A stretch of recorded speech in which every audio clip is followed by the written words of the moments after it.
Kwa unafanya umekuja kufanya kazi gani? Steve.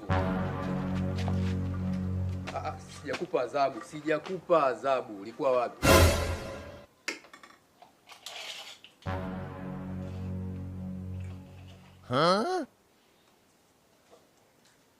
Fundi.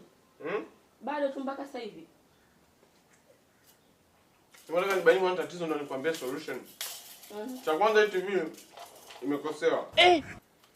Unaona upana kutoka square meter za kutoka hii engo mpaka huku. Inasoma ngapi? 32. Hii TV ina changamoto.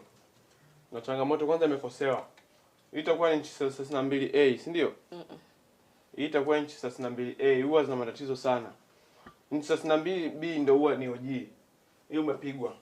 Kwa hiyo hata fundi ile kurekebisha hapa naye alizingua. Kuna vitu alizingua sana.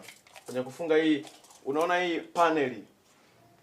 Kuna power socket ambayo ina perform umeme, inafua umeme kutoka kwenye source kuleta kwenye TV, kusupport TV ku look wide. Unaelewa?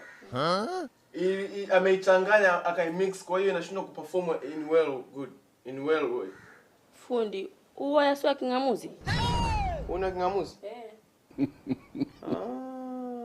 Lakini ndio wale kingamuzi kinashindwa kufua umeme hapa. Kwa ndo wale tukanabidi tulisolve hili ikae sawa kabisa. Haya, nakuja.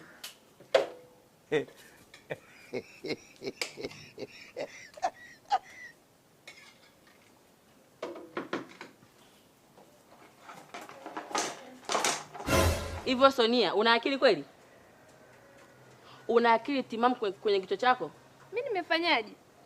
Haya, alokuambia ukapakulie mafundi chakula kabla hujamaliza kazi ni nani? Mimi sijapakulia chakula. Usinifanye mimi mjinga. Sawa? Humu ndani nipo mimi na wewe tu. Mume wangu ameenda kazini. Labda na hawa mafundi ambao wako ndani. Sawa? Mimi nimeondoka, nimekuacha upo na mafundi tu. Hao mafundi wako sebleni hapo, wanatengeneza TV. Haya, chakula nani ambaye kapakulia?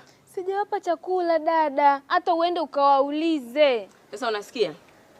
Nenda huko ndani. Utakachokikuta uje kuniambia hivyo, sawa? Na kusubiria hapa.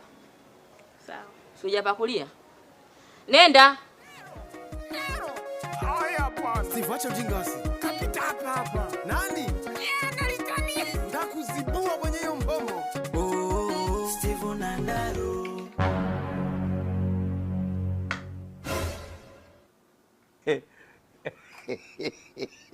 Nini?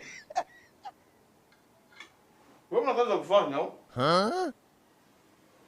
Au ndio shetani yuko kazini? Toka.